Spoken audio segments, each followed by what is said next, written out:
ఇష్టపడి పెళ్లి చేసుకున్నాం, దయచేసి మమ్మల్ని విడతీయొద్దు. నేను కోరుకునేది ఇది ఒక్కటే. జనాలు ఏమన్నా అనుకోండి, మేము ఇష్టపడ్డాం కాబట్టి మా లైఫ్ మేము లీడ్ చేసుకుంటాము, మేమైతే కలిసి బతకాలని అనుకున్నాం. దయచేసి మా అమ్మ నాన్నకైనా కానీ ఆ విష్ణుకైనా కానీ ఏ కంప్లైంట్ ఇచ్చిన పోలీసులకు కానీ ఇంత కూడా పట్టించుకోలేదు కాబట్టి పోలీసులకు మరీ గట్టిగా చెప్తున్నాను, నేను ఇచ్చిన కంప్లైంట్ మీకు పనికి రాలేదు, విష్ణు మా అమ్మ నాన్న ఇచ్చిన కంప్లైంట్ పనికొచ్చింది కదా మీకు. అంటే మీరు అంటే తప్పు చేస్తున్నారా న్యాయం చేస్తున్నారా మీకే తెలియాలి. మీరు అక్కడ ఏం జరిగింది మాటలు అనేది నాకు తెలియదు కాబట్టి పోలీసులు మీకే తెలియాలి. కాబట్టి మీరు ఏం చేయాలో చేయండి. నేనైతే నా ఇష్టపూర్వకంగానే వచ్చాను, నాకు ఎలాంటి మందులు పెట్టలేదు, పసర్లు పుయ్యలేదు, వశీకరణ జరగలేదు. వశీకరణ జరిగింది అంటే అది నా ప్రేమ వశీకరణే. నేను నా ఇష్టపూర్వకంగానే వచ్చాను. మా ఇద్దరిని దయచేసి విడతీయొద్దు. ఒకవేళ విడతీసినా కూడా చచ్చిపోతాం తప్ప, నేనైతే చచ్చిపోతాను. ఒకవేళ విడతీసిన మా ఇద్దరు నేనైతే చచ్చిపోవడం తప్ప బతకడం ఉండదు. మా రిలేటివ్స్ కానీ మా ఫ్యామిలీ మెంబర్స్ కానీ ఎవరైనా ఏమన్నా అనుకోండి, నా ఇష్టం ముఖ్యం. ఇక్కడ నేను ఫ్యామిలీని వదిలేస్తాను కూడా అనట్లేదు, కలుస్తానని చెప్తున్నాను. అంటే ఇప్పుడు అఘోరి అమ్మ మీ బాధపడినంటే మనసులో పెట్టుకోనంటే ఒక మాట అడుగుతాను. ఇప్పుడు మీతో పాటు అమ్మాయి వచ్చేస్తుంది, మీరు ఒక చోట ఉండరు, దేశమంతా తిరుగుతూనే ఉంటారు. ఆ కారులో I-20 కారులో మీరు డ్రైవ్ చేసుకుంటూ తిరుగుతూనే ఉంటారు. మీ పక్క సీట్లో అమ్మాయిని కూర్చోబెట్టుకుని తిప్పటం తప్ప అమ్మాయికి జీవితం ఏముంటుంది అని అంటున్నాను నేను అనేది. ఒక చోట కూర్చుంటున్నా అని ఆల్రెడీ రివీల్ చేశాను. ఎక్కడ కూర్చుంటున్నా అనేది ఎవరికి అవసరం లేదు, కానీ ఎక్కడో చోట ఒక చోట ఆగిపోతున్నాను. ఓకేనా? ఆల్రెడీ వారం కిందటనే నేను చెప్పాను, అందరికి చెప్పాను, అన్ని మీడియా వాళ్ళకు కూడా, ప్రజలకు కూడా చెప్పాను. ఒక చోట ఆల్రెడీ నేను నార్త్ లో చెప్పాను, ఒక చోట ల్యాండ్ తీసుకుంటున్నారు భక్తులు, అక్కడ కూర్చోబోతున్నాం. ఓకేనా? దానికి జస్ట్ ఒక 1 month 2 months టైం పడుతుంది అంతే. ల్యాండ్ ఇట్లా చూడంగానే అది రాదు, దానికి కొద్దిగా ప్రాసెస్ ఉంటుంది, రిజిస్ట్రేషన్ అని అది అని అవన్నీ జరుగుతున్నాయి. ఒక చోట నిజంగానే ఆగిపోతున్నాము, ఒక చోట ఆగే మా పోరాటం మేము చేస్తాం, హ్యాపీగా లీడ్ చేసుకుంటాం మా లైఫ్. మేము అంటే ఆశ్రమం లాంటిది పెడుతున్నారా? ఆశ్రమం కాదు కానీ గుడి, ఇంకా మేబీ ఆశ్రమం కూడా కావచ్చు, భక్తుల మీద డిపెండ్ అయి ఉన్నది. అది ఓన్లీ నార్త్లనే. అంటే ఇప్పుడు నేను ఆ అమ్మాయి వర్షిని తండ్రిలాగా అడుగుతున్నాను. ఇది ప్రకృతి విరుద్ధం కదా? ప్రకృతి విరుద్ధం కదా? కాదు నాన్న, ఇద్దరు మనుషులు కలిసి ఏ ప్రాణి అయినా సరే రెండు కలుస్తాయి, కలిసి ఆనందంగా ఉంటాయి తప్ప జీవితాంతా కష్టంగా ఉండమని ఎవరని లేదు. నేను అమ్మాయికి లైఫ్ని ఇస్తున్నాను, హ్యాపీనెస్ని ఇస్తున్నాను. ఆమె కోరుకున్నది ఏంది? లైఫ్ హ్యాపీగా ఉండాలి. నాకు వేరే కోణంలో నేను ఆలోచించట్లేదు, నాకు జస్ట్ నీతోనుంటే ఆనందంగా ఉంటాను, జీవితాంతా నీతోనే ఉండాలనుకున్నది కాబట్టి వచ్చేసాయని అన్నాను. హ్యాపీనెస్ ఇవ్వడంలో తప్పేమున్నది? ఇప్పుడు ఆ పిల్ల, ఇప్పుడు మీరంటే మీరు పుట్టినప్పటి నుంచి కూడా మీ శారీరక పరిస్థితి వేరు, మీ ఆలోచన వేరు, మీది కంప్లీట్ వేరు. కానీ అమ్మాయి కంప్లీట్ ఆడపిల్లకి కంపల్సరీ నీడ్స్ ఉంటాయి, అది ప్రకృతి ధర్మం. మీకు ఫీలింగ్స్ లేవని కాదు స్వామి అమ్మ, మీకు ఫీలింగ్స్ లేవని ఆడపిల్లకి లేకుండా ఎలా ఉంటాయి? ప్రస్తుతం అమ్మాయి సఫర్ అవుతోంది, తీవ్రమైన ఒత్తిడిలో ఉంది, అది విష్ణు వల్ల కావచ్చు, ఇంకోళ్ళ వల్ల కావచ్చు, వాళ్ళ కావచ్చు. అలాంటి తరుణంలో మీ దగ్గర ఒక మంచి ప్రేమ, కల్మషం లేని ప్రేమ దొరికిందని అట్రాక్ట్ అయ్యి మీ దగ్గర ప్రస్తుతానికి వచ్చి ఉండొచ్చు. కొద్ది రోజుల తర్వాత మీరంటే ఇష్టం పోవచ్చు కదా. ఆడపిల్ల కాబట్టి సహజంగా అమ్మాయి ఇష్టాలు వేరుగా ఉండొచ్చు కదా. అన్ని మాట్లాడుకున్న తర్వాతనే కావాలంటే ఎక్కడన్నా పిల్లలను తెచ్చుకొని పెంచుకుంటాం తప్ప, ఓకేనా, అన్నిటికీ అంగీకారం జరిగిన తర్వాతనే మ్యారేజ్ అనేది లీడ్ అవుతుంటది. అంటే మీ దగ్గర వర్షిని కాకుండా ఇంకో 5 ఆడపిల్లలు ఉన్నారు అని మొన్న వాళ్ళ నాన్న అంటూ ఉన్నాడు. అవన్నీ నిరూపించమని నేను అడుగుతున్నా, ఏమేమి ఎలిగేషన్స్ చేశారో అవన్నీ నిరూపించాలి. లేదు ఊరికే అయ్యే నమ్మే కాదు, ఊరికి అడుగుతున్నాను. నేను అనేది ఏంటంటే రేపొద్దున వర్షినిలాగా కదమ్మా, వర్షినిలాగా అఘోరి అమ్మ మీద ప్రేమతో ఇంకొంతమంది ఆడపిల్లలు వస్తారు. కాదు, చిన్ను వచ్చింది కదా, వర్షిని నాతో వచ్చింది కదా, ఆమెకు తెలుసు కదా ఉన్నారో లేదో, ఆమెను అడగని చెప్తుంది. లేదు, వాళ్ళు ఎవరు ఉన్నారని నేను అనట్లేదమ్మా. నేనేది ఏంటంటే అవన్నీ కల్పితాలు మాత్రమే. ఓకే ఇవాళ వర్షిని వచ్చినట్టే రేపు ఇంకొంతమంది అఘోరి అమ్మ మీద ప్రేమతో ఇవాళ వర్షిని మాటలు విన్న చాలా మంది అమ్మాయిలు ప్రభావితం అయి ఉండొచ్చు. వాళ్ళు కూడా నేను కూడా అఘోరి అమ్మతోనే ఉంటాను, అఘోరి అమ్మ నన్ను పెళ్లి చేసుకోమని వస్తారు. ఇలా ఆడవాళ్ళంతా మీ దగ్గరికి వచ్చేస్తే పెళ్లి అనేది ఒకరితోనే అవుతుంది, ఒకరితో అయింది అంతవరకే. ఇష్టపడి వస్తున్నారు కానీ అందరి పెళ్లి చేసుకోలేం కదా. ఒకరితోనే ఒక్కడితోనే అది అయిపోయింది, ఆమెతోనే అంతవరకే. ఇకపైన ఇంకో ఆడపిల్ల వస్తే మీరే అసలు ప్రాణం. రానివ్వదు కదా. ఫస్ట్ ఆఫ్ ఆల్ పెళ్లి అనే మాటే ఉండదు.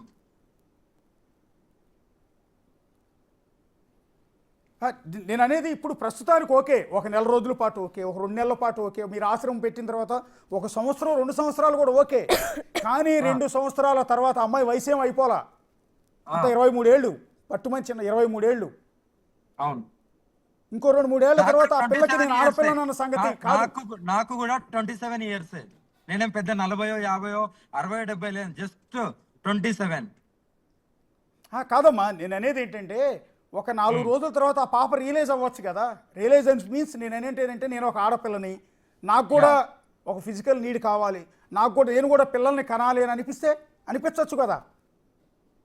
ఆల్రెడీ చెప్పింది కదా, అలాంటి ఫీలింగ్స్ ఏమి ఉండయి, వాటిని కూడా నేను కట్టుదిట్టంగా చేస్తాను. చంపుకుని ఆమెతో హ్యాపీగా ఉండాలని సిద్ధపడ్డాకే మేము పెళ్లి చేసుకున్నాం. నా మనసు ఎప్పటికీ మారదు, నేను ఎప్పుడూ ఆమెతోనే ఉంటాను. మరి దీన్ని మీరు లీగలైజ్ చేసే ప్రయత్నం ఏమైనా చేస్తారమ్మా? నేను అనేది ఏంటంటే ఇప్పుడు మీరు ప్రకృతి విరుద్ధంగా మీరిద్దరు పెళ్లి చేసుకున్నాం అంటున్నారు. సరే ఓకే, అమ్మాయి మేజర్ కాబట్టి అమ్మాయి ఇష్టం. మా వర్షన్లో మేము హ్యాపీగా ఉన్నాం, హ్యాపీ అంతా కరెక్టే ఉంది. నేను చిన్ను నేను చెప్తున్నా కదా, నువ్వు ఇంటర్వ్యూ అయిపోయిన తర్వాత వచ్చేసాయి, నువ్వు నాకు కాల్ చేయి, నువ్వు ఎక్కడ ఉండాలి ఏందని నేను చెప్తాను. అంటే మీ మీద పోలీసు కిడ్నాప్ కేసు పెట్టే అవకాశం ఉంటుంది కదమ్మా, ఇంకొకరు ఆడబిడ్డను మీరు ఎత్తుకుపోయారు అని. ఎందుకంటే లీగల్ కాదు కదా, ఇది లీగల్ కాదు కదా. అంటే నేను వాళ్ళ వైపు నుంచి అడుగుతున్నాను, నా సొంతది కాదమ్మా, నా సొంతది కాదు, నేను వాళ్ళ వైపు నుంచి అడుగుతున్నా. అంటే కిడ్నాప్ చేయాలి అంటే కిడ్నాప్ చేసినా కానీ ఒకే మీడియాకి ఇంత బహిరంగంగా వచ్చి చెప్పుకోం కదా. నన్నేం కిడ్నాప్ చేయదని నేనే చెప్తున్నా కదా, నన్నే కిడ్నాప్ చేసాను పెట్టారు కదా. మీ ఇద్దరి కలయిక చట్టబద్ధం కాదు అంటే ఇష్టపడ్డాం కదా, మా మనసులు కలిసాయి కదా. ఇంకా వేరే అబ్బాయిని చేసుకోను, వేరే అతన్ని చూడను, నాకు ఈమె కావాలి అంటే ఏం చేస్తారు? ఈమె లేకపోతే నేను చచ్చిపోతాను అంటే ఒక ప్రాణం తీసేస్తారా చట్టం? అంటే అఘోరియమ్మ, నేను అనే మాటల అర్థం మీకు బాగా అర్థమై ఉంటుంది, ఎందుకంటే మీకు అన్నీ బాగా తెలుసు, నాకన్నా బాగా తెలుసు. మిమ్మల్ని సూటిగా అడుగుతున్నాను. నేను కూడా 23 ఏళ్ల వయసు ఉన్నప్పుడు పెళ్ళే చేసుకోవద్దు అనుకున్నా. పెళ్ళొద్దు, ఆ జన్మ బ్రహ్మచారిగా ఉండిపోదాం, హ్యాపీ ఉంటుంది, సంతోషం ఉంటుందని అనుకున్నా. కానీ 28వ ఏళ్ళు వచ్చేటప్పుడు పెళ్లి చేసుకుని ఈరోజు నాకు 2 పిల్లలు, నా అంత కొడుకున్నాడు అప్పుడే. అంటే బాహుబంధాల నుంచి నేను తప్పించుకోలేకపోయాను.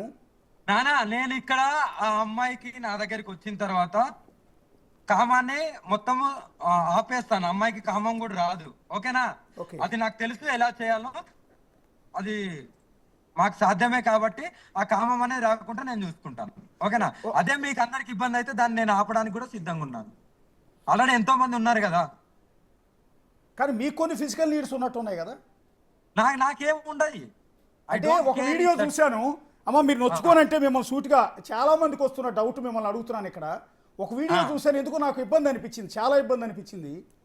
అందులో ఆ సోఫాలో ఎవరో కుర్రాడు విష్ణు అనుకుంటా పడుకునుంటే మీరు అతని మీద అది కామెడీగా రీల్ తీసింది, మా చిన్న రీల్ తీసింది యాంకర్ ఉన్నప్పుడు.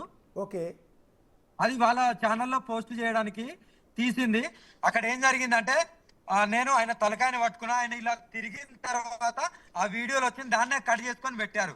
వెనక వీడియో ఎందుకు పెట్టలేదు? ఆ కామెడీ చేసిన వీడియో ఎందుకు పెట్టలేదు? ఓన్లీ మీద పడే వీడియోని ఎందుకు పెట్టిండు? ప్లస్ మా మమ్మీ మా డాడీ బెడ్ పైనే ఉన్నారు. ఓకే, పక్కనే ఉన్నారు. మీరే మమ్మీ కనిపిస్తున్నారు కదా. ఇప్పుడు ఆ వీడియో మీరే తీశారా? నేనే రీల్ లాగా తీశారా? ఓకే, అంటే బేసిక్ గా చూసిన జనం అందరికీ అమ్మా ముందుది వెనక్కి తీయట్లేదు, మధ్యలో బిట్టే వేస్తున్నారు, ఎందుకు అలా అంటే? అఘోరియమ్మ, ఆ వీడియో చూసిన తర్వాత చాలా మందిలో మీరంటే కొద్దిగా వ్యతిరేక భావన పెరిగింది, ఇన్క్లూడింగ్ మీ. ఎందుకంటే ఆ వీడియో చూడగానే ఏంటంటే కొంచెం వికృతంగా అనిపించింది, అంటే అసహజంగా వికృతంగా. నేను ఒకటే చెప్తున్నా, ఓకేనా? ప్రజలు ఏమనుకున్నా పర్లేదు, సొసైటీ ఏమనుకున్నా పర్లేదు, ద లైఫ్ లీడ్ చేసేది మేమిద్దరం. మేము ఎలా ఉంటాము అనేది మాకు తెలుసు, ఓకేనా? ఒకవేళ ఇదే చిన్ను వర్షిని వచ్చి లేదు ఇలా అని చెప్తే అప్పుడు మీరు ఖండించండి, ఆ అవకాశం మీకు ఇస్తాను, కానీ అంత దూరం కూడా రాదు, ఓకేనా? 5 years అయినా 10 years అయినా కానీ నా మీతో ఉంటాను, నా డెసిషన్ ఎలానూ మారదు. అంటే ఇప్పుడు ఆ తల్లి కన్నీళ్లు చూసిన తర్వాత, అంటే వర్షిని తల్లి పడిన బాధ కన్నీళ్లు చూసిన తర్వాత మీ మనసు కరగలేదా? ఏమో ఆమె ఇన్ ఇప్పుడు ఫ్యూచర్లో నేను ఇప్పుడు చెప్తున్నా కదా, ఆ తల్లి ఇప్పుడు బాధపడుతుంది. 14 ఇయర్స్ ఏజ్ ఉన్నప్పటి నుండి ఈ సెకండ్ దాకా ఈ తల్లి బాధపడ్డది మీకు కనిపించట్లేదా? నేను అడుగుతున్నా అదే అది. నేను కూడా అడుగుతుంది. ఇప్పుడు ఇవి మా నాన్న అనుభవించిన ఏడుస్తున్న, మా అమ్మ సంవత్సరాలు ఏడుస్తున్న కనిపించట్లేదా? మీకు అర్థమవుతుంది. మైనర్ నుంచి మేజర్ కూడా కాదు, నేను మైనర్ నుంచి మేజర్ అయ్యేంత వరకు నేను భరించిన బాధ మీకెందుకు అర్థం కావట్లేదు? విష్ణు వల్ల ఎన్ని దెబ్బలు తిన్నాను, అసలు ఆయన వల్ల ఎంత సఫర్ అయ్యాను అని మీరెందుకు అర్థం చేసుకోవట్లేదు? మా అమ్మ నాన్నే చూస్తున్నారు. ఆడపిల్లలు కానీ ఓకే కని పెంచిన పేరెంట్స్ కాబట్టి వాళ్ళని మెయిన్గా చూస్తున్నారు. మరి నా బాధ కూడా అర్థం చేసుకోవాలి కదా. చిన్నప్పటి నుంచి నేను కష్టపడుతూనే వచ్చాను, కష్టపడుతూ సంపాదించాను. నేను కష్టపడిన సొమ్ము మా నాన్న వాళ్ళు తిన్నారు. వాళ్ళకి నేను పెట్టాలి, నేను పెట్టను అని చెప్పి అనట్లేదు. నేను సంపాదిస్తే కానీ తినని పరిస్థితుల్లో ఉన్నారు వాళ్ళప్పుడు. నేను ఒక అన్నయ్య కూడా పనిచేసేవాడు కాదు. అంటే అమ్మా, నేనేమంటానంటే రేపొద్దున మీకు సమాజం నుంచి యాక్సెప్టెన్సీ రాకపోవచ్చు. మీ అసహజ కలయిక ఏదైతే ఉందో దీన్ని సమాజం ఓకే చేయకపోవచ్చు. కాదు చట్ట ప్రకారం కాదమ్మా, చట్ట ప్రకారం మా గురించి మీకు ఎందుకు కాదమ్మా, చట్ట ప్రకారం మీకు సపోర్ట్ ఉండకపోవచ్చు. ఈ తరుణంలో ఆ అమ్మ నాన్న బాధ చూసి మీ మనసు కరిగిపోయి రేపొద్దున పిల్లలు పంపించేయచ్చాము. సపోర్ట్ అనేది తెలంగాణ ఆంధ్రలో కాదు, అక్కడ కాదు మేము ఉండేది. మేము ఎక్కడికి వెళ్తామో అక్కడనే ఉంటాం, అక్కడ అందరి సపోర్ట్ ఉంటుంది. మా ప్రణాళిక మేము చూసుకుంటాం. దీంట్లో ఎవరు ఇన్వాల్వ్ అవ్వాల్సిన అవసరం లేదు. ఎవరైనా ఇన్వాల్వ్ అయినా నేను ఊరుకునేది లేదు. అంటే రేపొద్దున తల్లి కన్న తల్లి తండ్రి బాధ చూసిన తర్వాత మీ మనసు కరగొచ్చేమో, వాళ్ళ బిడ్డను మీరు పంపించేసే ప్రయత్నం చేయొచ్చు కదా. నేను వాళ్ళని కూడా చూసుకోవడానికి సిద్ధంగా ఉన్నాను. వాళ్ళకి ఏం కావాలన్నా వాళ్ళకి ఇవ్వడానికి నేను సిద్ధంగా ఉన్నాను. రేపొద్దున మీ ఆశ్రమంలోకి ఆ తల్లిదండ్రి సిద్ధంగా ఉన్నాను. మీ ఆశ్రమంలోకి ఆ తల్లిదండ్రి వస్తే చూసుకుంటారు మీరు కూడా? అప్పటిదాకా ఎందుకు మా మమ్మీని మా డాడీని ఇప్పుడే వచ్చేయమంటున్నాను. నేను ఇప్పుడే వచ్చేయమంటున్నాను. మిమ్మల్ని చూసుకుంటాను, బంగారం లాగా వచ్చేయమని చెప్తున్నాను. అంటే ఫైనాన్షియల్ వాళ్ళు రానంటున్నారు. డబ్బులు కావాలి కదమ్మా, మీకు ఎక్కడ బతకాలన్నా డబ్బులు ఏదో ఒక జాబ్ లో జాయిన్ అవుతాను. ఏదో ఉంటారు ప్రజెంట్ వెళ్ళి మా ఇంటికాడ ఉంటారు. నేను పుట్టిన ఊర్లో ఉంటాను. నేను అంతా రెడీ చేసిన తర్వాత వీళ్ళందరూ అక్కడికి నా దగ్గరికి వస్తారు. సరే, అమ్మా నాన్న చూస్తే ఓకే అండి, మంచివాళ్ళు అమాయకుల్లో ఉన్నారు. విష్ణు అనే వ్యక్తి నుంచి ఇప్పటికీ కూడా థ్రెట్ ఉందని చెప్తోంది వర్షిని. విష్ణు నుంచి మీరు ఎట్లా కాపాడతారు? విష్ణు నుంచి మీరు ఎలా కాపాడతారు? ఇప్పటి నుండి నా ప్రణాళిక చాలా పెద్దగా ఉంటది. నేను ఊరికే ఎవరిని వదిలిపెట్టను. నేనేంటి, నా స్ట్రెంత్ ఏంటి అనేది లోకానికి మొత్తానికి తెలుసు. ఓకేనా? అంత దూరం రానియను, రాదు కూడా. అంటే విష్ణుకి ఏం చెప్తారని? విష్ణు కూడా టీవీ చూస్తూ ఉంటుంటాడు, నాకు శాపనార్థాలు పెట్టుంటాడు ఆటోమేటిక్గా. నాకు కూడా పెట్టేవారు కదా, నన్ను శపించుంటాడు, భూస్థాపితం అయిపోవాలి, బూడిదైపోవాలని శపించుంటాడు. లేకపోతే నా మీద కూడా అతనికి అంత సీన్ లేదు. ఈ అమ్మాయిని ఇప్పటి నుండి టచ్ చేసే సీన్ అంత అవసరం లేదు. ఈ అమ్మాయి నా భార్య, ఓకేనా? ఎవ్వరు కూడా లోకంలో ఎవ్వరు టచ్ చేయలేరు. టచ్ చేసే అవకాశం కూడా, టచ్ చేస్తే ఎంత దూరం వెళ్తానో ఇక మీ ఊహలకు వదిలేస్తున్నాను. ఇప్పుడు మీ భార్య అని చెప్తున్న వర్షిని మీ కళ్ళ ముందు తంతు కొడుతూ దాడి చేస్తూ తిడుతూ తీసుకెళ్లిపోయాడు కదా మొన్న. అవును, గుజరాత్ వచ్చి. రేపొద్దున మీరు ఇంకో చోటుకు వచ్చి తీసుకెళ్ళడానికి గ్యారంటీ ఏంటని? ఇంకో చోటుకి వచ్చి తీసుకెళ్లే అంత సీన్ లేదు. అక్కడికి రావడానికే గజ వనకాలి, ఓకేనా? ఇంత బహిరంగంగా మేమిద్దరం ఇష్టపడ్డాము, తన వల్ల థ్రెట్ ఉంది అంటే అయినా కానీ మమ్మల్ని విడగొడతానికి నన్ను కొట్టడానికి వస్తాడా? కొట్టాడు కదా, పబ్లిక్ గానే కొట్టాడు. ఏ మొహం కొట్టుకొని ఏ మొహం పెట్టుకొని నన్ను తీసుకెళ్ళడానికి వస్తాడు? అసలు నువ్వు వద్దు, నువ్వు ఎవరో నాకు తెలియదు అంటుంటే ఆయనకే సంబంధం? నేను చెప్తున్నా కదా. ఇప్పుడు మిమ్మల్ని కొట్టాడు, మీ అన్నయ్య సమక్షంలోనే కొట్టాడు, మిమ్మల్ని బలవంతంగా ట్రైన్లో తీసుకొచ్చాడు. అప్పుడు నేను ఏం చేయలేని పరిస్థితిలో ఉన్నాను కాబట్టి వాళ్ళు కొట్టారు. మా అన్నయ్య కూడా అతని మాటలు వింటున్నాడు కాబట్టి చూస్తూ ఉన్నాడు. సరే, ఇప్పుడు కూడా అమ్మా నాన్న మీ అన్నయ్య వస్తున్నారు, హైదరాబాద్ బయలుదేరారు. చూసారు ఇందాక విజువల్ చూపించాం కదా, మా సాహిత్య అక్కడ ఉంది మీ ఇంటి దగ్గర. అక్కడ నుంచి వాళ్ళు బయలుదేరారు. నేను వెళ్ళిపోతాను కదా లైవ్ అయిపోగానే కదా. మరి రేపొద్దు నువ్వు వెళ్ళిపోయావు, మీ అమ్మ నాన్నకి ఏమైనా జరిగితే ఏమంటానంటే తట్టుకోలేరు కదా వాళ్ళు. వాళ్ళకేం జరగదండి, నేను చెప్తున్నా కదా, వాళ్ళకేం జరగదు. ఆల్రెడీ మీ నాన్న హెల్త్ బాగాలేదు కదా పాపం. ఆయన ఆల్రెడీ పెరాలసిస్ స్ట్రోక్ ఏదో వచ్చింది, బెయిన్ స్ట్రోక్ వచ్చింది అంటే ఇప్పుడు కూడా మాట్లాడలేకపోతున్నాడు పాపం. మొన్న కూడా మాట్లాడినప్పుడు డాడీ అంటే బాగున్న దగ్గర నుంచి డాడీ వాయిస్ అంతే కాదు. ఒక మాట చిన్న, మేమంతా దుర్మార్గులం కాదు, ఓకేనా? వాళ్ళకి ఎప్పుడు వచ్చినా సంప్రదించచ్చు, మేము చూసుకుంటాం. ఓకే, ఒక్కసారి శివరుద్ర స్వామి 200% మీడియా ముందే చెప్తున్నా కదా. ఓకే, ఒక్కసారి శివరుద్ర స్వామి గారు మనతో మాట్లాడుతున్నారు. చాలాసేపు నుంచి వెయిట్ చేస్తున్నారు. స్వామి గారు నమస్తే అండి. చాలాసేపు నుంచి కూర్చోబెట్టాం మిమ్మల్ని.